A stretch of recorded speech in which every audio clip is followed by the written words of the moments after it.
Kejaksaan Republik Indonesia, Kejaksaan Tinggi DKI Jakarta, Kejaksaan Negeri Jakarta Selatan, demi keadilan dan kebenaran berdasarkan ketuhanan yang Maha Esa. Tanggapan penuntut umum terhadap nota keberatan tim penasihat hukum dalam perkara atas nama terdakwa Ferdi Sambo SH SIK MH, nomor register perkara PDM 242-10-10-2022 tanggal 5 Oktober 2022. Majelis Hakim yang mulia, penasihat hukum yang terhormat dan pengunjung sidang yang kami hormati. Pertama-tama kami panjatkan puji syukur kehadirat Tuhan Yang Maha Esa atas karunia taufik hidayah dan rahmatnya kepada kita semua yang hadir di ruang persidangan ini, di mana hari ini Majelis Hakim memberikan kesempatan kepada kami selaku penuntut umum untuk menanggapi eksepsi atau nota keberatan dari penasihat hukum terdakwa Ferdi Sambo SH SIK MH. Sebelum kami membacakan tanggapan penuntut umum atas eksepsi atau nota keberatan dari penasihat hukum terdakwa Ferdi Sambo SH SIK MH, perkenankanlah kami menyampaikan rasa hormat dan ucapan terima kasih yang setulus-tulusnya kepada Majelis Hakim yang menyidangkan perkara ini dengan tekun dan sungguh-sungguh, di mana Majelis Hakim telah memberikan kesempatan kepada jaksa penuntut umum untuk membacakan surat dakwaan atas diri terdakwa Ferdi Sambo SH SIK MH. Kemudian diberi kesempatan kepada terdakwa atau penasihat hukum terdakwa untuk mengajukan eksepsi atau nota keberatan. Selanjutnya atas eksepsi atau nota keberatan tersebut, penuntut umum diberikan kesempatan untuk mengajukan tanggapan atas eksepsi atau nota keberatan penasihat hukum. Demikian juga kami sampaikan ucapan terima kasih kepada saudara penasihat hukum yang telah menunjukkan semangat, kesungguhan, ketekunan, dan kegigihannya dalam usaha turut serta menegakkan hukum, mencari kebenaran dan keadilan di dalam mendampingi kliennya terdakwa Ferdi Sambo SH SIK MH. Suatu kenyataan bahwa di dalam persidangan ini terjadi perbedaan persepsi dan argumentasi antara penuntut umum dengan penasihat hukum atau terdakwa.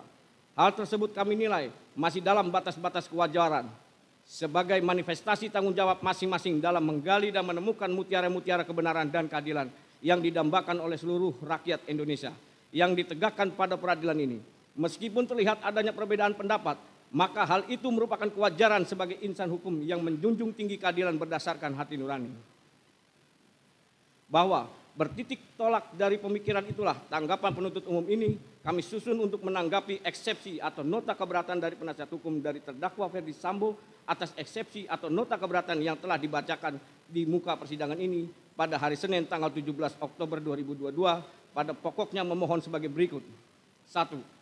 Menerima seluruh nota keberatan dari penasihat hukum terdakwa. 2. Menyatakan surat dakwaan nomor register perkara PDM 242-JKTSL-10-2022 tanggal 5 Oktober 2022 batal demi hukum. 3. Memerintahkan jaksa penuntut umum untuk menghentikan pemeriksaan perkara nomor 796-B-PN-JKTS-Sel. 4. Memerintahkan jaksa penuntut umum untuk membebaskan terdakwa dari tahanan. 5. Memulihkan nama baik, harkat dan martabat terdakwa dengan segala akibat hukumnya. 6. Membebankan biaya perkara kepada negara. Atas permohonan penasihat hukum terdakwa tersebut, berdasarkan alasan keberatan karena terdapat kekeliruan surat dakwaan yang diajukan oleh jaksa penuntut umum antara lain. 1. Kronologis peristiwa yang kami susun berdasarkan informasi dari pokok perkara yang kami terima dari jaksa penuntut umum. 2. Ringkasan surat dakwaan yang tidak menguraikan peristiwa secara utuh. Antara lain, surat dakwaan tidak menguraikan rangkaian peristiwa yang terjadi di rumah Magelang. Bahkan terdapat uraian dakwaan yang hanya bersandar pada satu keterangan saksi tanpa mempertimbangkan keterangan saksi lain. 3. Surat dakwaan disusun oleh jaksa penuntut umum dengan tidak hati-hati dan menyimpang dari hasil penyidikan serta tidak memenuhi syarat material. Sebagaimana telah kami jelaskan mengenai ketentuan perumusan dakwaan secara singkat dalam poin 4 ketentuan perumusan dakwaan. Sehingga surat dakwaan berdasarkan pasal 143 KUHP harus dinyatakan batal demi hukum. 4. Salah satu keberatan kami atas surat dakwaan adalah jaksa penuntut umum tidak cermat dan menyimpang dari ketentuan hukum karena menyusun dakwaan dengan melakukan pemecahan penuntutan atau spitching atas satu perkara tindak pidana. 5. Selain itu surat dakwaan jaksa penuntut umum obskur libel karena jaksa penuntut umum tidak cermat, jelas, dan lengkap menguraikan peristiwa dalam surat dakwaan antara lain karena A. Jaksa penuntut umum tidak menguraikan rangkaian peristiwa dalam surat dakwaan secara utuh dan lengkap berdasarkan fakta, yaitu penuntut umum tidak menguraikan latar belakang, atau alasan terdakwa beserta rombongan pergi ke Magelang. Penuntut umum mengabaikan atau menghilangkan fakta pada tanggal 4 Juli 2022 dan pada tanggal 7 Juli 2022. B. Jaksa menguraikan rangkaian peristiwa dalam surat dakwaan, yaitu penuntut umum tidak cermat dalam menguraikan secara teliti dan tidak menjelaskan apa yang melatar belakangi terjadinya keributan antara korban Nofriansah Yosua Huta Barat dengan saksi Kuat Maruf pada tanggal 7 Juli 2022. C. Jaksa penuntut umum tidak cermat dalam menyusun surat dakwaan karena hanya berdasarkan asumsi serta membuat kesimpulan sendiri, yaitu A. Saksi Putri Chandrawati dengan tujuan untuk menceritakan peristiwa yang dialaminya kepada terdakwa Ferdi Sambo, SH, SIK, MH, lalu untuk berjaga-jaga dan ikut mendukung pengamanan situasi pada saat di Jakarta, mengajak juga saksi Kuat Maruf. B sampai dengan H. D. Surat dakwaan jaksa penuntut umum tidak terang atau obscure libel karena hanya didasarkan pada satu keterangan saksi Richard Eliezer Budiang Lumiu, yaitu A. Putri Chandrawati yang langsung keluar dari kamarnya menuju sofa dan duduk di samping saksi Ferdi Sambo, SH, SIK, MH, sehingga ikut terlibat dalam pembicaraan antara Ferdi Sambo, SH, SIK, MH, dan saksi Richard Eliezer Budiang Lumiu. B sampai dengan H. E. Jaksa penuntut umum tidak cermat dalam menguraikan rangkaian peristiwa dalam surat dakwaan karena telah mengabaikan fakta yang sesungguhnya, yaitu pada faktanya berdasarkan keterangan BAP Ricky Rijal Wibowo dan Kuat Maruf menjelaskan bahwa skenario tersebut disampaikan pada saat Ricky Rijal Wibowo, Kuat Maruf, dan Richard Eliezer Budiang Lumiu bertemu dengan Ferdi Sambo di bilik ruang pemeriksaan propos setelah terjadinya penembakan terjadi, bukan pada saat di lantai 3 rumah Jalan Saguling. F. Surat dakwaan jaksa penuntut umum tidak cermat, tidak jelas, dan tidak lengkap karena tidak menegaskan bentuk penyertaan terdakwa. Tanggapan Majelis Hakim yang mulia, saudara penasihat hukum yang terhormat, dan pengunjung sidang yang kami hormati. Eksepsi atau nota keberatan yang dibacakan oleh penasihat hukum terdakwa Ferdi Sambo tertanggal 17 Oktober 2022, kami jaksa penuntut umum setelah mendengar, membaca, dan mempelajari eksepsi atau nota keberatan dari penasihat hukum tersebut, kami menanggapinya sebagai berikut. Dakwaan mempunyai suatu aturan ketentuan yang diatur dalam pasal 143 ayat 2 KUHP yang berbunyi, penuntut umum membuat surat dakwaan yang diberi tanggal dan ditandatangani serta berisi A. Nama lengkap, tempat lahir, umur atau tanggal lahir, jenis kelamin, kebangsaan, tempat tinggal, agama, dan pekerjaan tersangka. B. Uraian secara cermat, jelas, dan lengkap mengenai tindak pidana yang didakwakan dengan menyebutkan waktu dan tempat tindak pidana itu dilakukan. Meskipun undang-undang menghendaki perumusan secara cermat, jelas, dan lengkap, akan tetapi KUHP sendiri tidak mengatur bagaimana suatu uraian tindak pidana dalam surat dakwaan itu dikatakan telah cermat, telah jelas, dan telah lengkap, atau belum, atau tidak cermat, tidak jelas, atau kabur, dan tidak lengkap. Dalam prakteknya, syarat-syarat yang berkaitan dengan formalitas identitas lengkap terdakwa disebut syarat formil. Sedangkan syarat yang berkaitan isi materi dakwaan dalam kurung uraian tentang tindak pidana yang didakwakan dan waktu serta tempat tindak pidana dilakukan disebut syarat material. Bahwa untuk memahami secara mendalam tindak pidana yang didakwakan itu memenuhi syarat material sebagaimana ditentukan pasal 143 ayat 2 KUHP adalah A. Rumusan tindak pidana, uraian unsur-unsurnya pada uraian fakta-fakta perbuatan terdakwa. B. Uraian tindak pidana secara sistematis, kronologis. Siapakah yang dihadapkan sebagai terdakwa dalam perkara itu? Tindak pidana apa yang telah dilakukan terdakwa? Selanjutnya akan dilanjutkan oleh kawan saya majelis.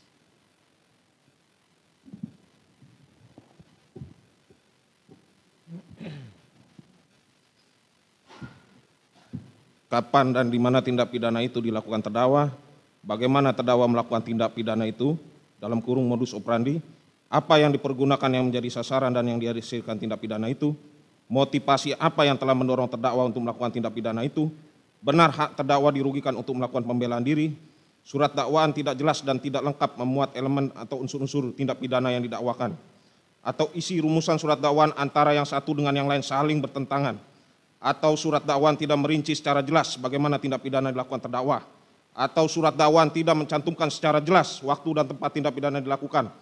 Berdasarkan uraian di atas, maka dapat disimpulkan bahwa tujuan utama surat dakwaan itu adalah untuk menetapkan secara konkret atau nyata tentang orang tertentu yang telah melakukan perbuatan tertentu pada waktu dan tempat yang tertentu pula. Sehingga kalau sudah terpenuhi tujuan utama surat dakwaan, maka dakwaan tersebut tidak dapat dikatakan batal demi hukum. Bahwa sebelum menanggapi eksepsi atau nota keberatan penasihat hukum, terdakwa terlebih dahulu penuntut umum menguraikan hal-hal sebagai berikut. Menurut pasal 156 ayat 1 KUHP, jenis keberatan ada 3 macam, diantaranya adalah sebagai berikut. 1. Pengadilan tidak berwenang mengadili perkara keberatan tentang wewenang pengadilan tersebut adalah berkenaan dengan kompetensi dari pengadilan tersebut, yakni kompetensi absolut dan kompetensi relatif. 2. Surat dakwaan tidak dapat diterima pada umumnya didasarkan atas kewenangan menuntut dari penuntut umum apabila wewenang penuntut dalam menuntut suatu tindak pidana sudah hapus. Sebagaimana pasal 75 KUHP, orang yang mengadukan pengaduan berhak menarik kembali dalam waktu 3 bulan setelah pengaduan diajukan. Menurut pasal tersebut, apabila suatu tindak pidana aduan di mana pengadu telah menarik kembali aduannya, namun tindak pidana tersebut dilimpahkan ke pengadilan oleh penuntut umum untuk disidangkan. Dalam hal tersebut, terdakwa atau penasihat hukumnya dapat mengajukan keberatan bahwa surat dakwaan tidak dapat diterima dengan alasan bahwa aduan telah ditarik kembali dan menurut pasal 75 KUHP, kewenangan penuntut umum telah hapus. Pasal 76 KUHP yang biasa disebut nebis in idem. Pasal 78 KUHP yang biasa disebut daluarsa. Surat dakwaan yang didakwakan oleh penuntut umum bukan perkara pidana tetapi perkara perdata. Surat dakwaan harus dibatalkan sebagaimana pasal 143 ayat 2 dan 3 KUHP. Apabila surat dakwaan yang dibuat oleh penuntut umum tidak memenuhi syarat material yang dimuat dalam pasal 143 ayat 2b KUHP adalah batal demi hukum. Sedangkan surat dakwaan yang tidak memenuhi syarat formil sebagaimana diatur dalam pasal 143 ayat 2a KUHP dapat dibatalkan karena mengakibatkan error in persona. Batas ruang lingkup materi eksepsi tersebut ialah eksepsi hanya dapat diajukan terhadap dakwaan atau kewenangan pengadilan dalam kurung kompetensi mengadili. Jadi dengan demikian eksepsi hanya boleh diajukan terhadap hal-hal yang bersifat prosesual, eksepsi dan tidak diperkenakan menyentuh materi pokok perkara yang akan diperiksa di sidang pengadilan yang bersangkutan. Dengan perkataan lain, eksepsi hanya ditujukan kepada aspek formil yang berkaitan dengan penuntutan atau pemeriksaan perkara tersebut oleh pengadilan. Sedangkan aspek materi perkara tersebut tidak berada dalam lingkup eksepsi. Bahwa sebelum penuntut umum menanggapi eksepsi atau nota keberatan terhadap dalil yang dikemukakan oleh penasihat hukum terdakwa Ferdi Sambo SH SIK MH, terlebih dahulu kami menanggapi dalil yang menyatakan hal-hal prinsip terhadap deklarasi hak asasi manusia sebagaimana pasal 7 dan pasal 14 ayat 1 Kovenan Hak Sipil dan Politik yang telah diratifikasi menjadi Undang-Undang Nomor 12 Tahun 2005 tentang pengesahan International Covenant on Civil and Political Rights, Covenant Internasional tentang hak-hak sipil dan politik. Pasal 27 ayat 1, pasal 28D ayat 1 Undang-Undang Dasar NRI 1945, pasal 7 dan pasal 8 TAP MPR tahun 1998 tentang hak asasi manusia, pasal 17 Undang-Undang Nomor 39 tahun 1999 tentang hak asasi manusia. Terhadap dalil tersebut setelah dicermati oleh penuntut umum, dalil tersebut bukan merupakan ruang lingkup dari eksepsi sebagaimana pasal 156 ayat 1 KUHP, sehingga penuntut umum tidak perlu menanggapi lebih lanjut. Bahwa dalam eksepsi atau nota keberatan penasihat hukum terdakwa Ferdi Sambo SH SIK MH tidak membahas mengenai dakwaan kedua primer pasal 49 Jonto pasal 33 nomor 19 tahun 2016 tentang perubahan atas Undang-Undang Nomor 11 tahun 2008 tentang informasi elektronik Jonto pasal 55 ayat 1 ke 1 KUHP. Subsidiar pasal 48 ayat 1 Jonto pasal 32 nomor 19 tahun 2016 tentang perubahan atas Undang-Undang Nomor 11 tahun 2008 tentang informasi elektronik Jonto pasal 55 ayat 1 ke 1 KUHP, maka penuntut umum tidak akan menanggapinya lagi. Dalam materi eksepsi atau nota keberatan terdapat dalil lain yang dikemukakan oleh penasihat hukum terdakwa, maka penuntut umum akan menanggapi keberatan penasihat hukum atas nama terdakwa Ferdi Sambo SH SIK MH sebagai berikut. 1. Bahwa terhadap alasan eksepsi atau nota keberatan penasihat terdakwa Ferdi Sambo SH SIK MH mengenai kronologis peristiwa yang kami susun berdasarkan informasi dari pokok perkara yang kami terima dari jaksa penuntut umum setelah penuntut umum mencermati uraian eksepsi atau nota keberatan penasihat hukum terdakwa Ferdi Sambo SH SIK MH vide halaman 7 sampai dengan halaman 17. Jelas dan tegas menguraikan materi pokok perkara yang bukan ruang lingkup dari eksepsi sebagaimana pasal 156 ayat 1 KUHP, sehingga penuntut umum tidak perlu menanggapinya. Akan tetapi akan mengungkapkan fakta-fakta hukum tersebut pada saat pembuktian di persidangan. 2. Bahwa terhadap alasan eksepsi atau nota keberatan penasihat terdakwa Ferdi Sambo SH SIK MH mengenai ringkasan surat dakwaan yang tidak menguraikan peristiwa secara utuh, antara lain surat dakwaan tidak menguraikan rangkaian peristiwa yang terjadi di rumah Magelang, bahkan terdapat uraian dakwaan yang hanya bersandar pada satu keterangan saksi tanpa mempertimbangkan keterangan saksi lain. Setelah penuntut umum mencermati uraian eksepsi atau nota keberatan penasihat hukum terdakwa Ferdi Sambo SH SIK MH dalam kurung VD halaman 18 sampai dengan halaman 26. Jelas dan tegas menguraikan materi pokok perkara yang bukan ruang lingkup dari eksepsi sebagaimana pasal 156 ayat 1 KUHP. Sehingga penuntut umum tidak perlu menanggapinya, akan tetapi akan mengungkapkan fakta-fakta hukum tersebut pada saat pembuktian di persidangan. 3. Bahwa terhadap alasan eksepsi atau nota keberatan penasihat terdakwa Ferdi Sambo SH SIK MH mengenai surat dakwaan disusun oleh jaksa penuntut umum dengan tidak hati-hati dan menyimpang dari hasil penyidikan serta tidak memenuhi syarat material sebagaimana yang telah kami jelaskan mengenai ketentuan perumusan dakwaan secara singkat dalam poin 4 ketentuan perumusan dakwaan, sehingga surat dakwaan berdasarkan pasal 143 KUHP harus dinyatakan batal demi hukum setelah penuntut umum mencermati uraian eksepsi atau nota keberatan penasihat hukum terdakwa Ferdi Sambo SH SIK MH PD halaman 26 sampai dengan halaman 28. Rupanya penasihat hukum terdakwa Ferdi Sambo SH SIK MH tidak memahami maksud dari pasal 143 ayat 2 KUHP yang dengan tegas berbunyi, ayat 2 penuntut umum membuat surat dakwaan yang diberi tanggal dan ditandatangani serta berisi uraian secara cermat, jelas dan lengkap mengenai tindak pidana yang didakwakan dengan menyebutkan waktu dan tempat tindak pidana. Bahwa apabila dilihat dari rumusan pasal 143 ayat 2 KUHP tersebut di atas jelas dan tegas dalam surat dakwaan atas nama terdakwa Ferdi Sambo SH SIK MH. Selanjutnya akan dilanjutkan rekaman saya.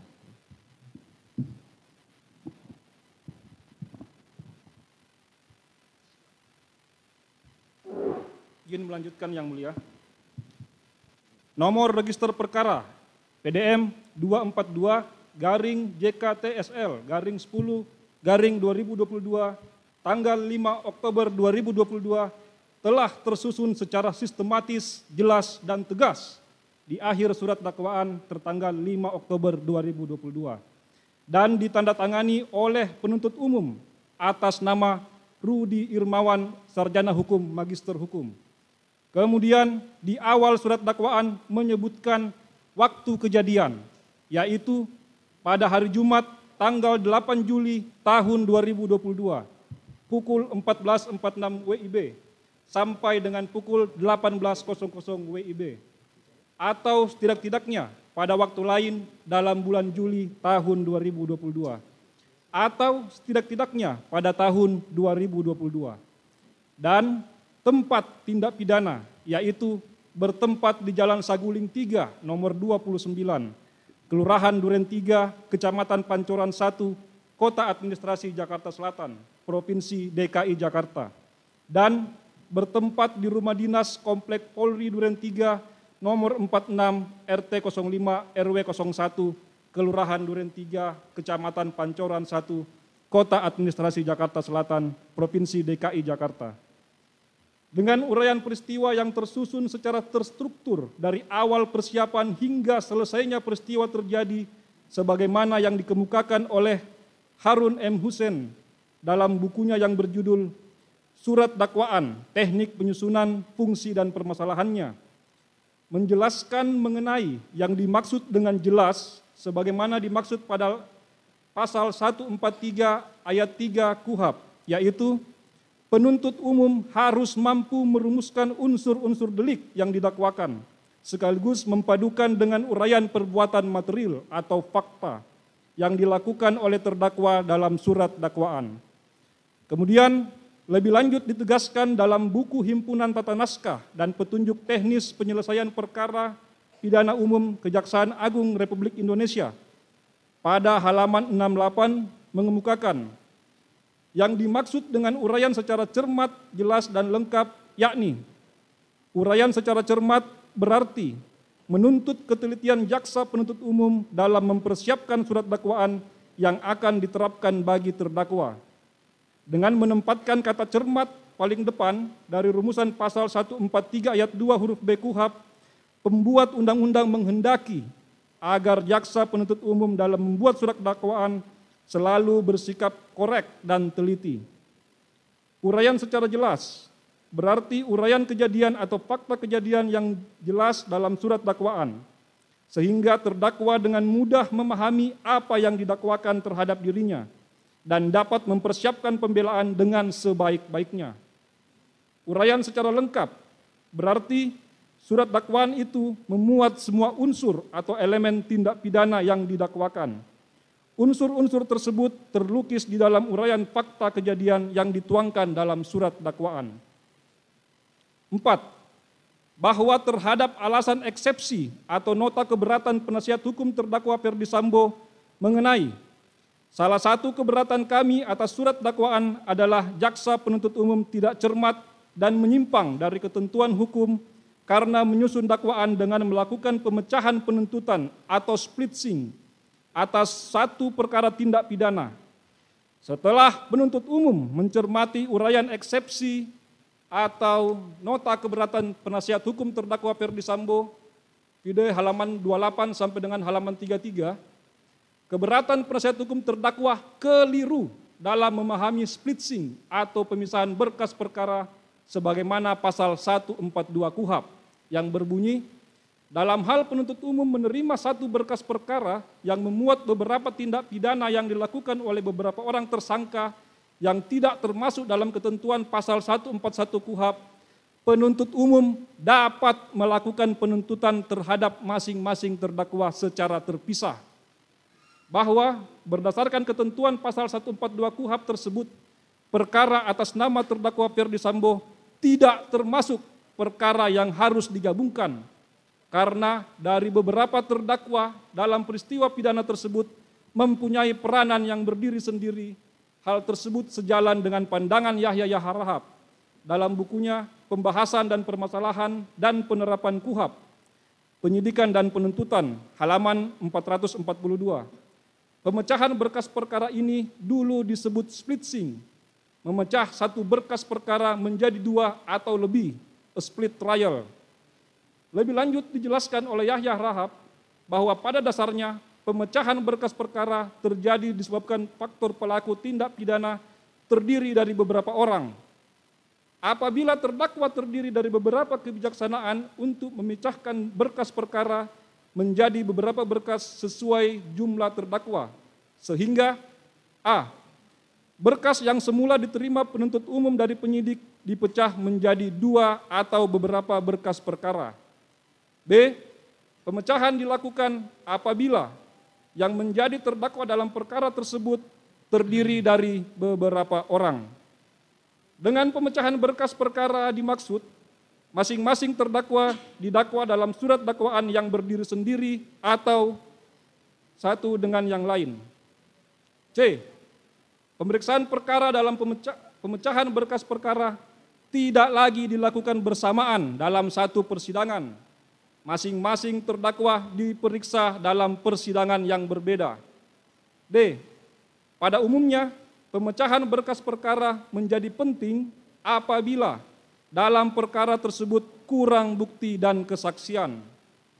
Yahya Harahap mengemukakan pemecahan berkas perkara menjadi berkas yang berdiri sendiri dimaksudkan untuk menempatkan para terdakwa masing-masing menjadi saksi timbal balik di antara sesama mereka.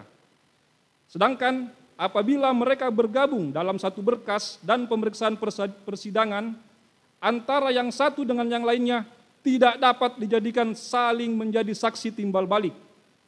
Bahwa lebih lanjut dengan pertimbangan dalam kasus sebagai terdakwa, keterangannya hanya berlaku untuk dirinya sendiri, sesuai ketentuan pasal 189 ayat 3 KUHP. Oleh karena itu, dengan berpedoman pada pasal 142 KUHP, maka berkas perkara harus diadakan pemisahan atau splitsing, agar para terdakwa dapat disidangkan terpisah sehingga terdakwa yang satu dapat menjadi saksi terhadap terdakwa lainnya. Bahwa jurisprudensi yang diikuti selama ini masih mengakui saksi mahkota sebagai alat bukti, sebagaimana putusan Mahkamah Agung nomor 1986/PIT/1989 tanggal 2 Maret 1990 yang menyatakan bahwa jaksa penuntut umum diperbolehkan oleh undang-undang mengajukan teman terdakwa yang ikut serta melakukan pembuatan pidana tersebut sebagai saksi di persidangan pengadilan negeri dengan syarat bahwa saksi ini kedudukannya sebagai terdakwa. 5. Bahwa terhadap alasan eksepsi atau nota keberatan penasihat hukum terdakwa Ferdi Sambo mengenai selain itu surat dakwaan jaksa penuntut umum obskur libel karena jaksa penuntut umum tidak cermat, jelas dan lengkap menguraikan peristiwa dalam surat dakwaan antara lain karena a. Jaksa penuntut umum tidak menguraikan rangkaian peristiwa dalam surat dakwaan secara utuh dan lengkap berdasarkan fakta, yaitu penuntut umum tidak menguraikan latar belakang atau alasan terdakwa beserta rombongan pergi ke Magelang.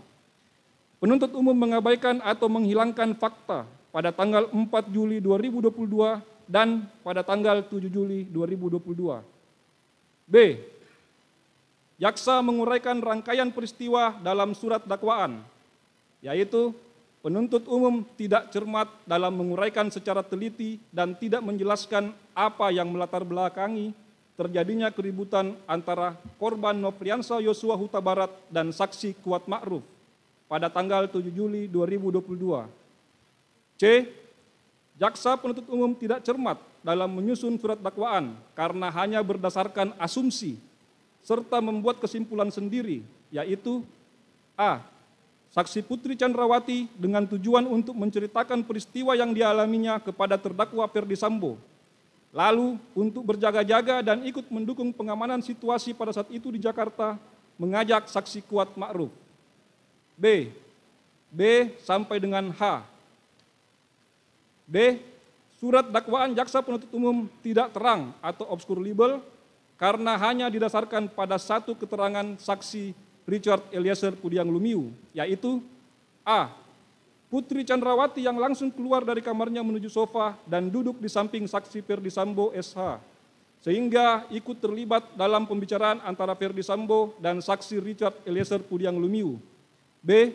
Huruf B sampai dengan huruf H. Setelah penuntut umum mencermati uraian eksepsi atau nota keberatan penasihat hukum terdakwa Ferdi Sambo, PD halaman 33 sampai dengan halaman 46, bahwa dalil keberatan penasihat hukum terdakwa yang dikemukakan pada poin 5 ini merupakan manifestasi dari keseriusan penasihat hukum terdakwa dalam mencermati materi pokok perkara, sehingga menyatakan obskur libel.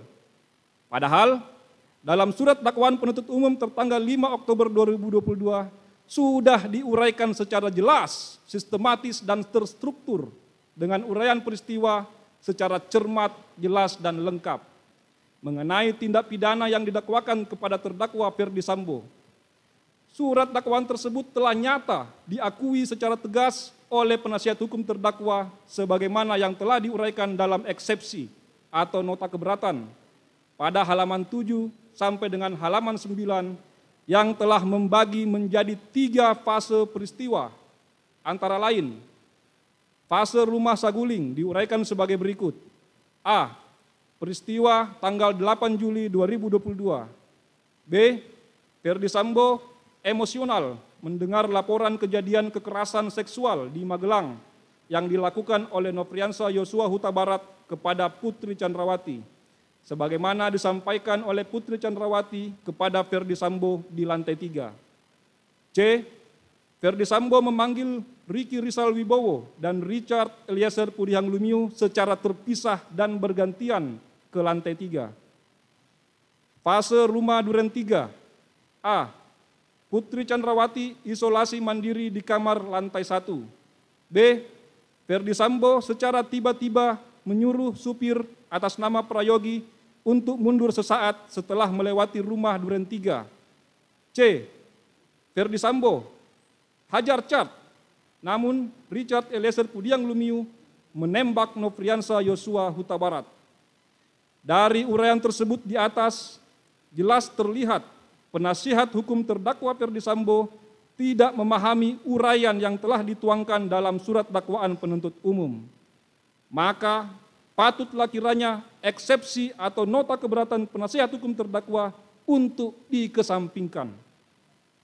Bahwa terhadap dalil-dalil eksepsi atau nota keberatan yang dikemukakan oleh penasihat hukum terdakwa Ferdy Sambo yang merupakan materi pokok perkara tidak kami tanggapi karena merupakan materi untuk pembuktian pokok perkara. Berdasarkan dalil yang dikemukakan oleh penuntut umum tersebut, maka penuntut umum memohon kepada majelis hakim yang mengadili perkara ini dengan menyatakan: 1. Menolak seluruh dalil eksepsi atau nota keberatan penasihat hukum terdakwa Ferdy Sambo. 2. Menerima surat dakwaan penuntut umum nomor register perkara PDM 242-JKTSL-10-2022 tanggal 5 Oktober 2022 karena telah memenuhi unsur formil dan material. 3.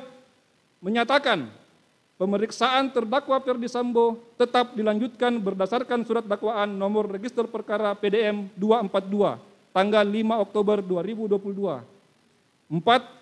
Menyatakan terdakwa Ferdy Sambo tetap berada dalam tahanan.